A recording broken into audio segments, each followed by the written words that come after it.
नमस्कार food with राधारे आपणଙ୍କୁ बहुत बहुत स्वागत। आज मु आपणଙ୍କୁ बेलपणा बनैकी देखैबी। पणा संक्रांति उपलक्षे मु बेलपणा बनैकी देखैबी।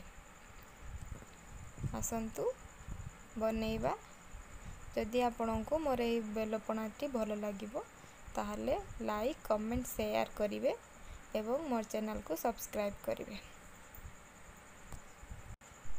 एठी मु गोटे बेल नहीं जाइछि एवं गोटे ग्लास पानी 2 ରୁ 3 चामच दही गोटे कप नड़िया कोरा 2टी कदली गोटे कप चीनी 2 चामच छेना एवं किछि गोलमरीच काजू किशमिश एवं टूटी फूटी गार्निशिंग पाई। एठी मु गोटे बड़ मिक्सिंग बाउल नहीं जाइछि सेथिरे गोटे ग्लास पानी देली। मु एठी ठंडा पानी नेछि आपन चाहिले नॉर्मल पानी नहीं परिवे। देखंतु एठी मु बेल भांगी देछि। एही बेल को गोटे चामच साहाय्य रे बाहर करि नबा। सब तक बाहर करि नबा।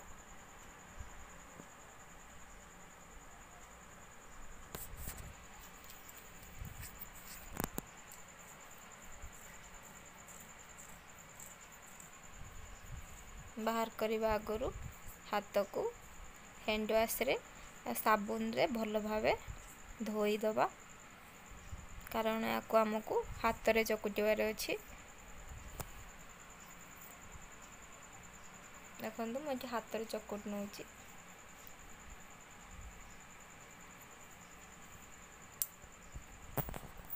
एमिति चकुटिबा द्वारा एथिरे थिबा मंजी एवं पारु आराम से बाहरी जीवो। आपन चाहिले एक छांकुड़ी साहाय्य भी छांकी पारिबे।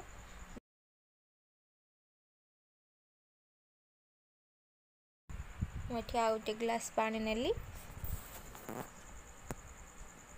देखंतु मु केमिति सब बाहर कर दउछि।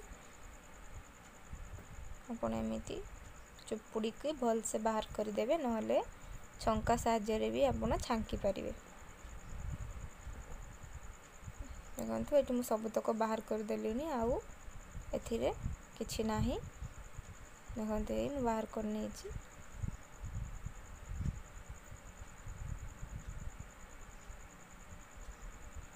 नाही देखंतु पूरा क्लीन।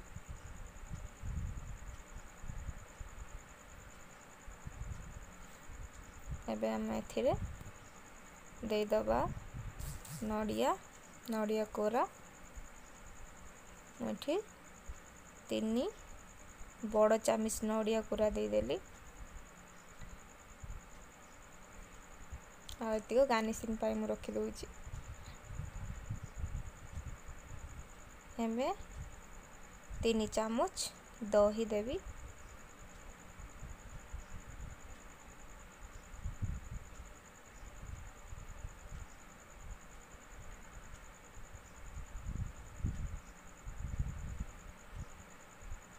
एठी मु 3 ରୁ 4 चामच चीनी ऐड करिवि।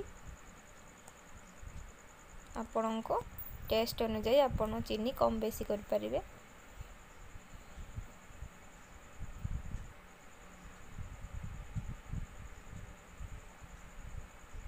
एठी 2 चामच मु छेना दउछि। एटा मु घरे बनैछि छेनाटा। आपण चाहिले मार्केट छेना दे परिबे।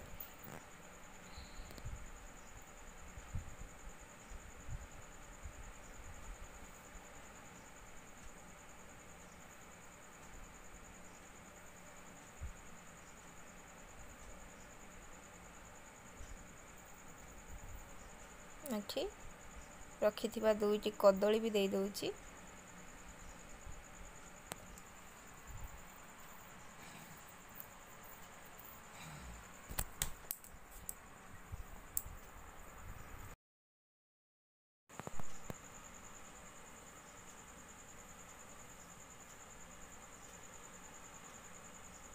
एठी मु गोटे बड़ चामच गोलमरीच गुंड पकई दउछि।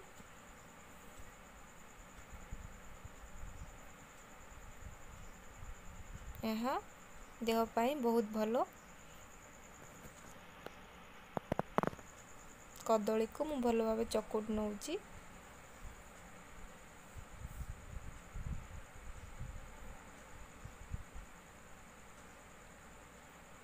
देखते ये भल भाव गोल नौची। ये भल भाव गोल नेली। एबे आमे आकु सर्व करिवा। मुझे दुईटी ग्लास नहीं मुझे सर्व करी। देखो दुईटा ग्लास रखी एबे या पर किछि नडिया कोरा दवा। गार्निशिंग करिवा नडिया कोरा किछि।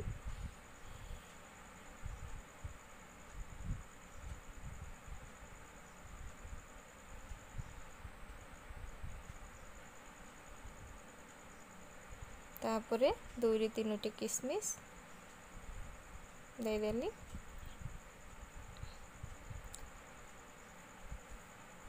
एवं 2-3 काजू कटा काजू मुझे काटिक रखी काजू। ये किसी टूटी फुटी दूची एटा ऑप्शनल।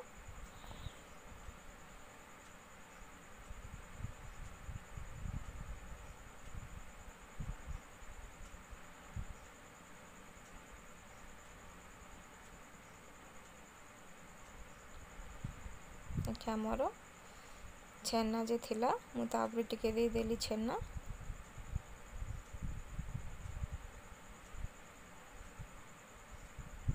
देखंतु एटा मोर बेलपना रेडी। गरम दिन रे याको आपण बनै की खाई परिबे। या बहुत टेस्ट लागि थाए। याको मध्य 2-3 आइस क्यूब पके की खाई परिबे।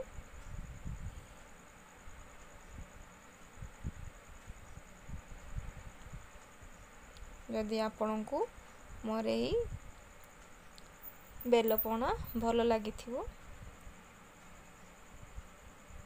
ताहले मते कमेंट द्वारा जणैबे। Thank you. प्लीज मो चैनल को सब्सक्राइब करंतु।